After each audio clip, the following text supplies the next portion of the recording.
All India radio के विदेश प्रसारण प्रभाग की हिंदी सेवा का ये है सोशल मीडिया कार्यक्रम। स्वीकार कीजिए नीलम मलकानिया का प्यार भरा नमस्कार। स्वागत आप सभी का। हमेशा की तरह इस एपिसोड में भी हम आपके लिए लेकर आए हैं कुछ संदेश, कुछ जानकारियां। बने रहिएगा हमारे साथ। धर्म की व्याख्या कुछ शब्दों में करना असंभव है। धर्म एक ऐसा विषय है जिस पर ना जाने कितने ही ग्रंथों में, शास्त्रों में उल्लेख मिलते हैं। स्वयं भगवान श्री कृष्ण अर्जुन से कहते हैं, सर्वाणि धर्माणि परित्यज्य माम एकम शरणम व्रज अहम त्वाम सर्वेभ्यो पापेभ्यो मोक्षयिष्यामि। अर्थात हे अर्जुन, तू सब धर्मों को त्याग कर मेरी शरण में आ जा, मैं तेरे सब पापों को समाप्त करके तुझे मोक्ष प्रदान कर दूंगा।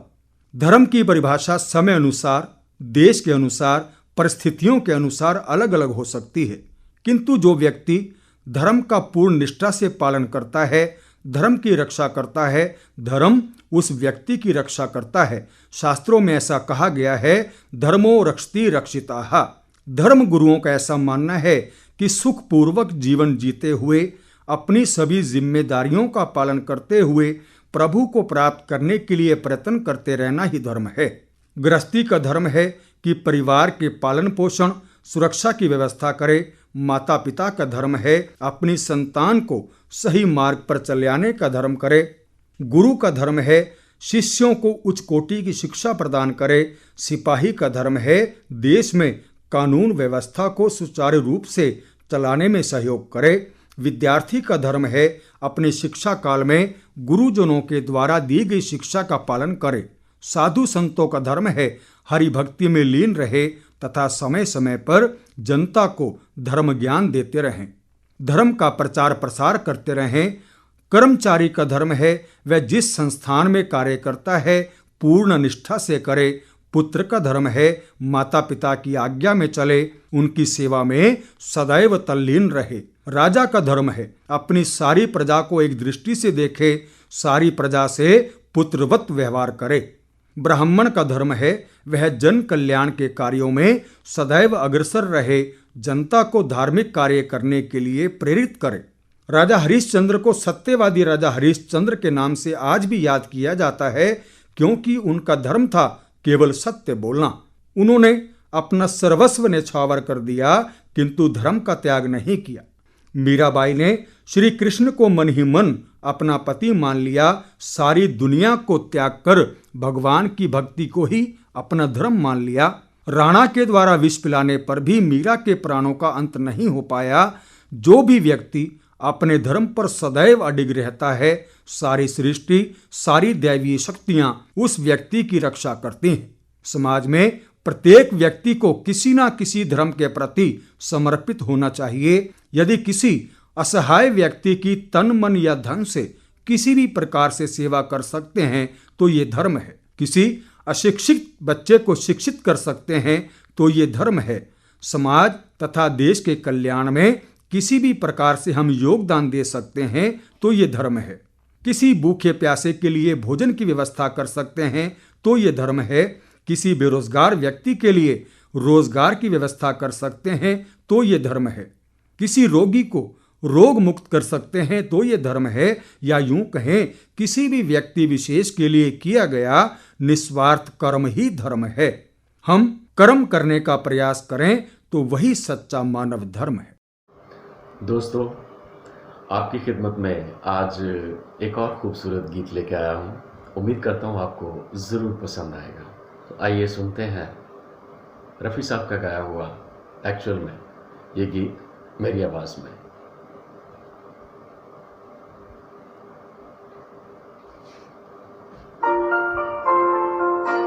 दिल की आवाज भी सुन, मेरे फसाने पे न जा, मेरी नजरों की तरफ देख, जमाने पे न जा। दिल की आवाज भी सुन, मेरे फसाने पे न जा, मेरी नजरों की तरफ देख, जमाने पे न जा।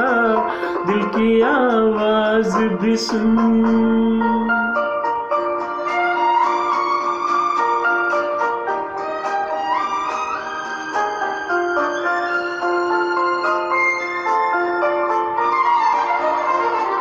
एक नजर देख ले, एक नजर देख ले, जीने की इजाजत दे दे, रूठने वाले वो पहली सी मोहब्बत दे दे। एक नजर देख ले, जीने की इजाजत दे दे, रूठने वाले वो पहली सी मोहब्बत दे दे। इश्क मासूम है, इश्क मासूम है, इल्जाम लगाने पे न जा, मेरी नजरों की तरफ देख, जमाने पे न जा, दिल की आवाज भी सुन।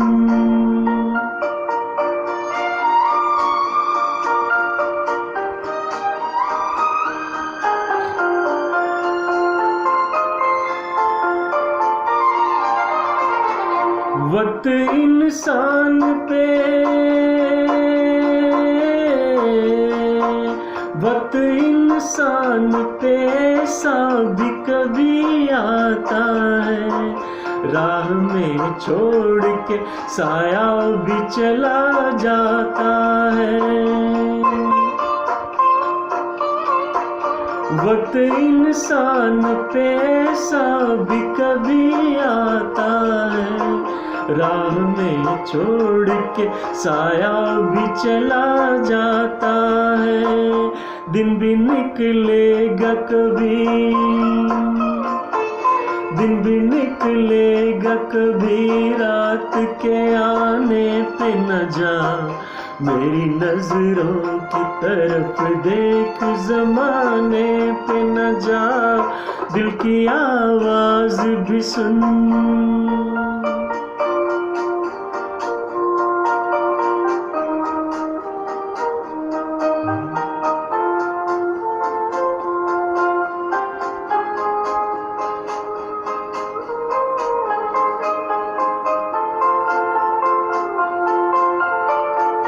मैं हकीकत हूँ, मैं हकीकत हूँ, ये एक रोज दिखाऊंगा तुझे, बेगुनाही पे मोहब्बत की रुलाऊंगा तुझे।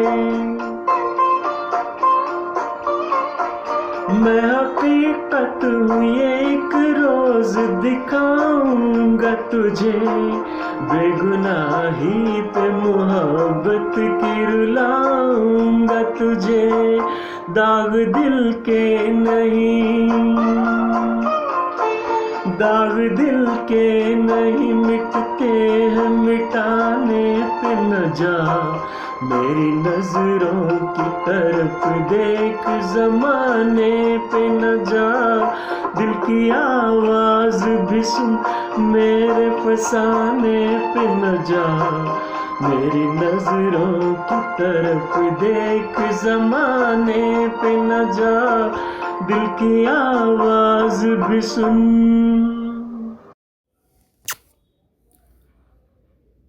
ऑल इंडिया रेडियो की ये हिंदी सेवा है। अब आप मुनीश शर्मा से समाचार सुनिए। रक्षा मंत्री राजनाथ सिंह ने राज्यसभा को सूचित किया है कि चीन की सेना ने हिंसक रुख अपनाते हुए सभी मानदंडों का उल्लंघन किया। उन्होंने कहा कि भारत शांति के लिए प्रतिबद्ध है, लेकिन सभी तरह की परिस्थितियों से निपटने के लिए भी तैयार है। लोकसभा ने अनिवार्य वस्तु संशोधन विधेयक 2020 पारित कर दिया है।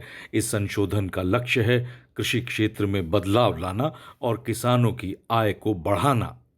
उपभोक्ता मामलों के मंत्री राव साहब दानवे पाटिल ने ये जानकारी दी। केंद्रीय मंत्रिमंडल ने दरभंगा में एक अखिल भारतीय आयुर्विज्ञान संस्थान एम्स के निर्माण को अनुमति दे दी है। ये वहां दूसरा एम्स होगा। केंद्रीय मंत्रिमंडल ने हरियाणा में एक परिक्रमा पथ रेल सेवा को भी अपनी इजाजत दी है। केंद्र सरकार ने निर्माण श्रमिकों की मदद के लिए 5,000 करोड़ रुपए जारी किए हैं। मनरेगा के तहत श्रमिकों को हर रोज बढ़ी हुई राशि यानी 202 रुपए प्रति श्रमिक मिलेगी। केंद्रीय श्रम मंत्री संतोष कुमार गंगवार ने यह सूचना दी। अमेरिका के अफगान मामलों के विशेष प्रतिनिधि ज़ाल्मे खलीलजाद नई दिल्ली पहुंचे। उन्होंने विदेश मंत्री एस जयशंकर से चर्चा की। दोनों ही पक्षों ने दोहा में जारी अफगान शांति वार्ता तथा भविष्य के कदमों पर भी बातचीत की। श्री खलीलजाद ने राष्ट्रीय सुरक्षा सलाहकार अजित डोभाल और विदेश सचिव हर्षवर्धन श्रृंगला से भी बात की है। स्वास्थ्य एवं परिवार कल्याण राज्य मंत्री अश्विनी कुमार चौबे ने राज्यसभा को बताया कि कोविड-19 वैक्सीन के प्रथम चरण के परीक्षण का 2 लोगों पर काफी सकारात्मक असर दिखा है और कोई भी प्रतिकूल प्रभाव पता नहीं चला। भारत के औषधि महानियंत्रक ने भारत में एस्ट्राजेनेका के परीक्षण को भी बहाल करने की मंजूरी दे दी है। पिछले हफ्ते ब्रिटेन में यह परीक्षण तब रोक दिया गया था जब एक व्यक्ति की हालत कुछ बिगड़ गई थी। 39,42,360 लोग भारत में कोविड-19 से अब तक उबर चुके हैं। भारत में संक्रमण मुक्ति की दर है सर्वाधिक 78.53%। पिछले 24 घंटे में 82,961 लोग ठीक हो चुके हैं।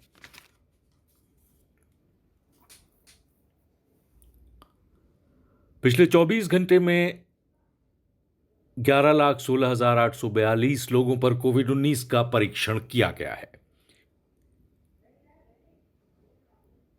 वॉशिंगटन डीसी में अमेरिकी राष्ट्रपति ट्रंप की उपस्थिति में इजराइल ने संयुक्त अरब अमारात और बहरीन के साथ राजनयिक समझौते किए। राष्ट्रपति ट्रंप ने कहा कि ये समझौते पश्चिम एशिया में एक नया सवेरा लेकर आएंगे। अकाल से जूझ रहे यमन की हालत को देखते हुए संयुक्त राष्ट्र ने खाड़ी देशों से कहा है कि वो उसकी आर्थिक मदद करें। सऊदी अरब, संयुक्त अरब अमारात और कुवैत को दुनिया के सबसे गरीब देश यमन को 3.4 अरब डॉलर देने थे, जो उन्होंने अभी तक नहीं दिए हैं। और इसके साथ ही हमारा ये समाचार बुलेटिन समाप्त होता है। दोस्तों, सुनते रहिए ऑल इंडिया रेडियो की हिंदी सेवा। नमस्कार।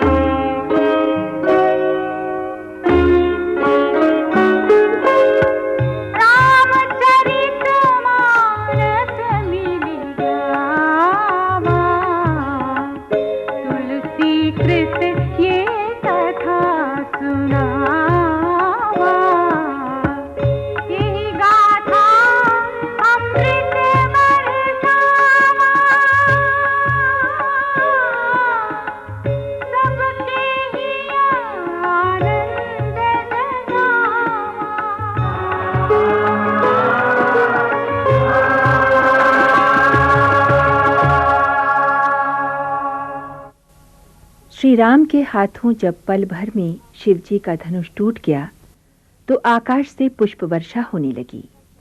पृथ्वी, पाताल तथा स्वर्गलोक में सुयश फैल गया कि श्री राम ने शिव का धनुष भंग करके सीता का वरण कर लिया है। देवलोक भी नृत्य गीत के स्वर से झंकृत होने लगे। सीता जी ने श्री राम के गले में जयमाला पहना दी। सखियां कह रही हैं, सीते, स्वामी के चरण छुओ, किंतु सीता से ऐसा करते नहीं बनता। उन्हें गौतम ऋषि की पत्नी अहल्या का स्मरण हुआया और वो मानो भयभीत हो गईं। सीता जी की अलौकिक प्रीति जानकर श्री राम मन ही मन मुस्काने लगे। किंतु उपस्थित राजाओं में से अनेक ईर्ष्या द्वेष से जल उठे। किसी ने कहा कि दोनों कुमारों को बांधकर सीता को छीन लो। हमारे जीते जी सीता को अन्य कैसे ब्याह सकता है? किंतु वास्तविकता तो ये थी कि वे गाल बजा रहे थे। उनका बल, प्रताप, वीरता, तेज सभी तो धनुष भंग होते ही लुप्त हो गए थे। उनकी ऐसी दुष्ट बुद्धि है, तभी तो उनके चेहरों पर कालिख पुत गई। राजाओं के दुर्वचन सुनकर लक्ष्मण के नेत्र लाल और भौहें टेढ़ी हो गईं। उसी समय धनुष भंग का निनाद सुनकर क्रोधी परशुराम वहां आ पहुंचे।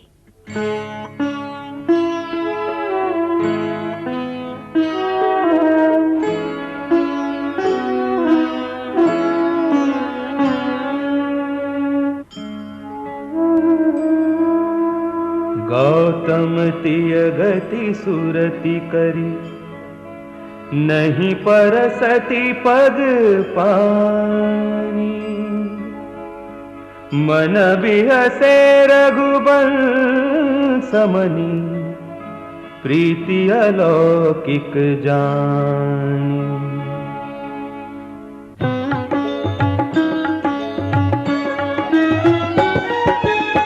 तब सिय देखी भूप अभिलाखे, पूर कपूत मूढ़ मन माखे। उठी उठी पहिरी सनाह भागे, जहाँ तह गाल बजावन लागे।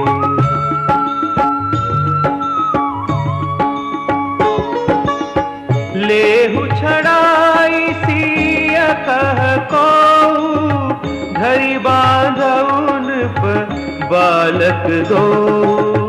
तोरे धनुष चाड़ नहीं सरई, जीवत अमई कुंवरी को बरई। जो विदेहु कछु करे सहाई, जीतहु समर सहित दो भाई। साधु भूप बोले सुनी बानी, राज समाज ही लाज लजानी। बलु प्रताप वीरता बढ़ाई, नाक पिनाक ही संग सिधाई। सोई सूरता की अब कहूँ पाई, असी बुद्धि तो विधि मुँह मसिलाई।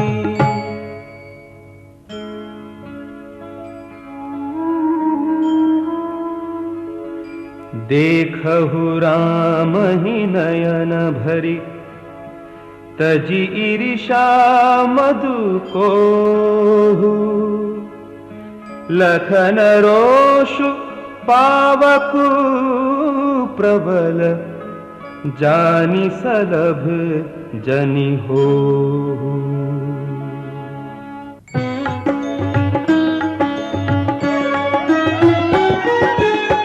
वैनतेय बलि जिमि चहकागु, जिमि ससु चहे नागरि भागु।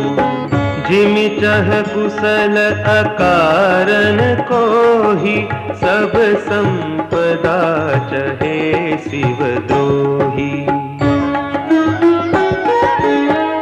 लोभी लोलुप कल कीरति चहई, अकलंकता की कामी लहई। हरिपद विमुख परम गति चाहा, तस तुम्हार लालचु नर नाहा। कोलाहलु सुनी सिय सकानी, सखी लवाई गई जहरानी। राम सुभाय चले गुरु पाही, सिय सनेहु बरनत मन माही। रानी न सहित सोच बस सिया, अब धोबिधि काह करनिया। भूप बचन सुनी इत उत कही, लखनु राम डर बोली न सकही।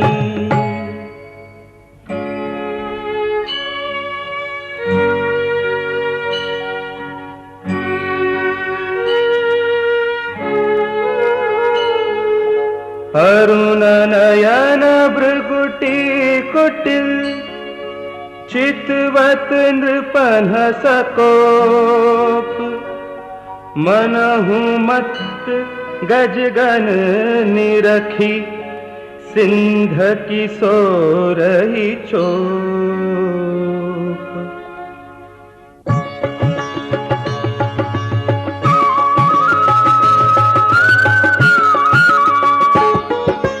खर भरु देखी बिकलपुर नारी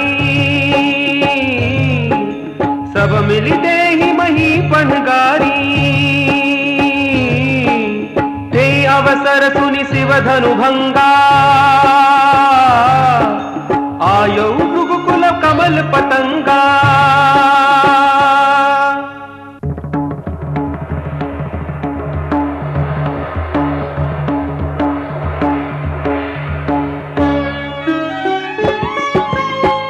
देखी महीप सकल सकुचाने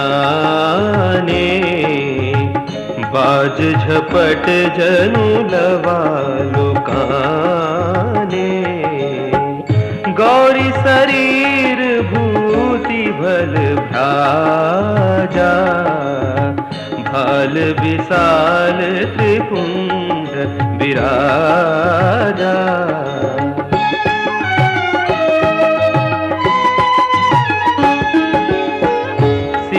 जटा शशि बदनु सुहावा ऋषभस कछुक अरुण होई आवा। भ्रुकुटी कुटिल नयन रिसराते सहजहु चितवत मनहु रिसाते। वृषभ कंध उर बाहु विशाला चारु जने उमाल मृग छाला।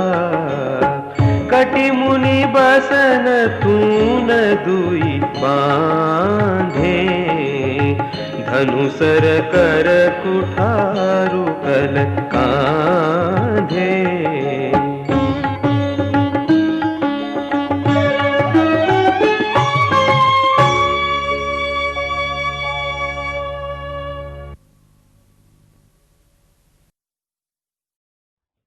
ये ऑल इंडिया रेडियो की हिंदी सेवा है। लीजिए सुनिए सामयिक वार्ता। विषय है रक्षा मंत्री ने कहा कि भारत शांति के प्रति वचनबद्ध लेकिन क्षेत्रीय अखंडता की रक्षा करने को तैयार। आलेख पदम सिंह का है। वाचक हैं मनोज कुमार चौधरी। रक्षा मंत्री राजनाथ सिंह ने पूर्वी लद्दाख की स्थिति पर लोकसभा को संक्षिप्त जानकारी दी। रक्षा मंत्री ने कहा, भारत का मानना है कि भारत चीन की सीमा का संरेखण संधियों तथा समझौतों और ऐतिहासिक व्यवहारों तथा अभ्यासों द्वारा पुष्ट सुस्थापित भौगोलिक सिद्धांतों पर आधारित है। सदियों से दोनों पक्ष इस सच्चाई से सुपरिचित हैं। बहरहाल चीनी पक्ष का मानना है कि दोनों देशों की सीमा औपचारिक रूप से सीमांकित नहीं है। भारत तथा चीन औपचारिक रूप से इस बात पर सहमत हो गए हैं कि सीमा का प्रश्न एक जटिल मुद्दा है। इसके लिए धैर्य की आवश्यकता है तथा दोनों पक्षों ने वार्ता और शांतिपूर्ण बातचीत के माध्यम से इस मुद्दे का एक निष्पक्ष, उचित तथा परस्पर स्वीकार्य समाधान के प्रति वचनबद्धता जताई है। बीच में दोनों पक्ष सहमत भी हुए कि सीमा क्षेत्र में शांति तथा प्रशांति को बनाए रखना द्विपक्षीय संबंधों में आगे के विकास के लिए एक आवश्यक आधार है। रक्षा मंत्री ने कहा कि विभिन्न समझौतों के अंतर्गत दोनों पक्ष वास्तविक नियंत्रण रेखा LAC के संरेखण पर अपनी अपनी स्थितियों तथा सीमा प्रश्न पर बिना किसी प्रकार के पूर्वाग्रह के शांति तथा प्रशांति को बनाए रखने पर सहमत हुए। ऐसा इसलिए हुआ है क्योंकि 1988 के बाद हमारे समग्र संबंधों में ठोस प्रगति भी हुई है। भारत सीमा के मुद्दों का समाधान करने के लिए चर्चा के साथ साथ द्विपक्षीय संबंधों में विकास करना जारी रख सकता है। रक्षा मंत्री ने सदन को सूचित किया कि अप्रैल के बाद भारत ने पूर्वी लद्दाख से संलग्न सीमा क्षेत्रों में चीनी पक्ष द्वारा सैनिकों की संख्या तथा शस्त्रों में वृद्धि किए जाने का संज्ञान लिया है। मई महीने की शुरुआत में चीनी पक्ष ने गलवान घाटी क्षेत्र में भारतीय सेनाओं के सामान्य तथा परंपरागत रूप से गश्ती करने के तरीकों में बाधा डालने की कोशिश की थी, जिसका नतीजा झड़प के रूप में सामने आया। मई महीने के मध्य से द्विपक्षीय समझौतों तथा प्रोटोकॉल के प्रावधानों के अनुसार ग्राउंड कमांडर इस स्थिति को संबोधित भी कर रहे हैं, लेकिन चीनी पक्ष ने पश्चिमी क्षेत्र के अन्य भागों में LAC से संबंधित नियमों का उल्लंघन करने का कई बार प्रयास किया है। इन क्षेत्रों में कोंग का ला, गोगरा तथा पैंगोंग झील का उत्तरी किनारा शामिल है। इन प्रयासों का पता आरंभ में ही चल चुका था, जिसका जवाब हमारे सशस्त्र बलों ने उचित तरीके से दिया। राजनयिक तथा सैन्य दोनों तरीकों से भारत ने चीन को स्पष्ट किया है कि पेइचिंग एक पक्षीय रूप से वास्तविक स्थिति को परिवर्तित करने का प्रयास कर रहा है। इसने स्पष्ट रूप से इसे अस्वीकार्य बताया है। श्री सिंह ने कहा कि इन घटनाओं के दौरान हमारे सशस्त्र बलों के रवैये से ये दिखा कि उकसावे की कार्रवाई में उन्होंने संयम बरता तथा भारत की क्षेत्रीय अखंडता की रक्षा करने की जब आवश्यकता हुई तो उन्होंने उसी तरह के शौर्य का प्रदर्शन किया। रक्षा मंत्री ने कहा कि सीमाओं की रक्षा करने में भारत की दृढ़ता पर किसी को संदेह नहीं करना चाहिए। भारत का मानना है कि आपसी सम्मान तथा संवेदनशीलता पड़ोसियों के साथ शांतिपूर्ण संबंधों के आधार हैं। उन्होंने कहा कि भारत वर्तमान स्थिति को वार्ता के माध्यम से सुलझाना चाहता है। चीन के साथ बातचीत के दौरान नई दिल्ली के संकल्प को दर्शाने वाले भारत ने 3 मुख्य सिद्धांतों पर बल दिया। दोनों पक्षों को LAC का कड़ाई से पालन तथा सम्मान करना चाहिए। किसी भी पक्ष को एक पक्षीय रूप से यथास्थिति को परिवर्तित करने का प्रयास नहीं करना चाहिए तथा दोनों पक्षों के बीच के सभी समझौतों तथा सहमतियों का पूरी तरह से पालन किया जाना चाहिए। चीन की गतिविधियां विभिन्न तरह के द्विपक्षीय समझौतों का खुलेआम उल्लंघन करती हैं। चीन के सैनिकों का जमावड़ा विगत में हुए समझौतों के विरुद्ध है। वास्तविक नियंत्रण रेखा का सम्मान करना तथा इसका कड़ाई से पालन करना सीमा क्षेत्रों में शांति तथा प्रशांति का आधार है तथा ये 1993 और 1996 के समझौतों की स्पष्ट स्वीकृति है। भारतीय सशस्त्र बल इसका ईमानदारी से पालन करते हैं, लेकिन चीन का व्यवहार इसके अनुरूप नहीं रहा है। रक्षा मंत्री ने बल देकर कहा कि भारत शांतिपूर्ण वार्ता तथा परामर्श के माध्यम से सीमा क्षेत्रों के वर्तमान मुद्दों को सुलझाने के प्रति वचनबद्ध है। इसी उद्देश्य के अनुसार वे मॉस्को में अपने चीनी प्रतिपक्ष से मिले तथा उनसे गंभीरता से चर्चा की। उनसे स्पष्ट शब्दों में कहा गया कि सीमा पर बड़ी संख्या में सैनिकों के एकत्रित होने, उनके आक्रामक रवैये तथा द्विपक्षीय समझौतों के उल्लंघन करने वाले यथापूर्व स्थिति को एक पक्षीय रूप से परिवर्तित करने के प्रयासों समेत चीनी पक्ष की गतिविधियों को लेकर भारत चिंतित है। मॉस्को में चीनी विदेश मंत्री से भारतीय विदेश मंत्री ने भी मुलाकात की। दोनों पक्ष एक समझौते पर पहुंचे तथा चीनी पक्ष अगर इसका ईमानदारी से पालन करता है तो सीमा क्षेत्रों में शांति तथा प्रशांति की बहाली होगी तथा विवादित क्षेत्र से सैनिक पूरी तरह से हटेंगे। रक्षा मंत्री ने सदन को आश्वस्त किया कि भारत के सशस्त्र बलों का मनोबल बहुत उच्च है। इस क्षेत्र में हुई प्रधानमंत्री की महत्वपूर्ण यात्रा ने आश्वस्त किया कि हमारे कमांडर तथा सैनिक समझते हैं कि पूरा राष्ट्र उनके साथ है। हमारी रक्षा तथा सुरक्षा के लिए लद्दाख में प्रतिकूल मौसम तथा अत्यधिक ऊंचाइयों पर मातृभूमि की रक्षा करने वाले सशस्त्र बलों के समर्थन में एक प्रस्ताव पारित करने के लिए श्री सिंह ने सदन को प्रेरित किया। कार्यक्रम आपको कैसा लगा हमें जरूर बताइएगा esth.radiomail@gmail.com पर। अपना ध्यान रखिए, अपने परिवार का ध्यान रखिए। अगले अंक में हम फिर हाजिर होंगे। अब मुझे यानी नीलम मलकानिया को दीजिए इजाजत। नमस्कार।